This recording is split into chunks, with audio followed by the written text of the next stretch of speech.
All right, hey everybody, this is Chief Meteorologist Kris Allred, and we are streaming live right now in the Storm Team 3 Weather Center. I was got an update about 30 minutes ago, the 8 p.m. update from the National Hurricane Center, so we have the latest information. No change in the track right now. That's not going to happen until 11 o'clock tonight when we get the bigger update that will come in. So let's talk about what's going on right now, talk about any changes, and we'll also talk about why Dorian isn't moving tonight and what could possibly push it finally to the north and hopefully off to the east. So first, take a look here at this map behind me. That's where we have the hurricane watches and tropical storm watches in effect. So if your county is highlighted in pink, if you live along the coast, you are under the hurricane watch. That means that hurricane conditions are possible. If you are highlighted in orange, that means you're in a tropical storm watch. That does include Hampton, Effingham, and Long counties. Tropical storm watch means you could see tropical storm conditions. So we're going to go for the latest with the latest forecast track from the National Hurricane Center and talk about where the storm system could go. Right now, it is still a Category 4 storm, and it's not moving. The winds have come down a little bit, down to 140 miles per hour, but the weakening, don't let it fool you. This is an extremely powerful storm system, and it is getting larger. Right now, the movement is stationary, as I told you, and it's been stationary for a while, but we are thinking eventually, yes, it's going to start tracking to the north, and it could hug the coastline as a Category 3 storm along the coast of Florida. Now, by the time it does approach the state line between Florida and Georgia, it could still be a Category 3. We're talking about maximum sustained winds of 120 miles per hour.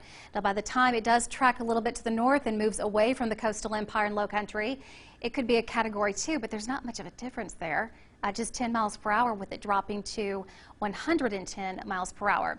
Now, I will tell you this. I've had a few viewers tell me that there is a map that's being distributed right now that has Savannah out of the cone of uncertainty. That is not accurate. I don't know where that map came from. We're trying to target that and figure it out, but that has been sent to the National Weather Service. I forwarded that to them and let them know. So if you are hearing about Savannah being out of the cone, that is not true at this moment.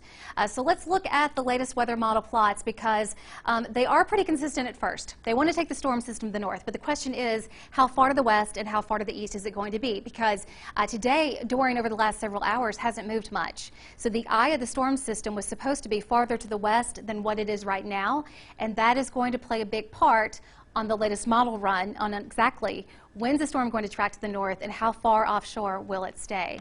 Especially when it starts to get here to the coastal empire and low country. If you take a look, the majority of the weather models have the storm system staying offshore, right?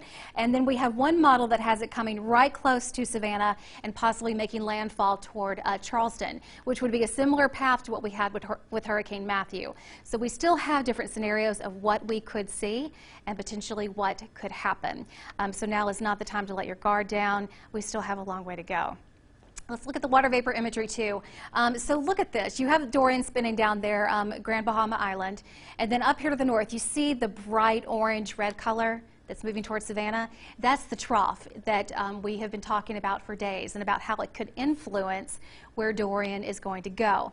Now, at the moment, you have high pressure systems on both sides of Dorian. You have one to the east and you have one to the west. So with the clockwise flow around high pressure, that's the main reason why the storm system's not moving. It's holding it in place. I mean, think about it. You've got flow coming up from the south to the north, and you've got the airflow going from the north to the south, holding the hurricane firmly stationary. But here's what we hope will happen. That trough, with all that drier air, that orange colored, the red colored air, we think that trough is going to come down, help push it out, and start to make it trend off to the north-northeast. And we're hoping that it's going to push it more to the east than anything, so that it will stay out to sea and not affect anybody along the coastline. So the three scenarios that we face, the first one in red, that is the worst case scenario. That is if it hugs the coastline of Florida and comes up close to the coastal empire and low country. That means we would see hurricane-like conditions. Scenario 2 would be a little bit farther offshore out of the Atlantic Ocean. That would still give us tropical storm conditions. So we're not in the clear, but it wouldn't be as bad as it could be. And then scenario 3, if it keeps on shifting off to the east and pushes farther offshore, that means even less impact. That would be the best case scenario for us at this time. But it's still too soon to know exactly what we could see, especially with the storm not moving. The eye of the storm is not as far west as previously predicted, so some changes are going to be coming out, and we will have the latest updates coming at 11 p.m. So if you can stay up, watch WSAV News 3. If not, I'll be doing a Facebook Live, and we will have the latest right here on WSAV.com. Hope you guys have a great night, and we'll have much more a little bit later. Bye-bye.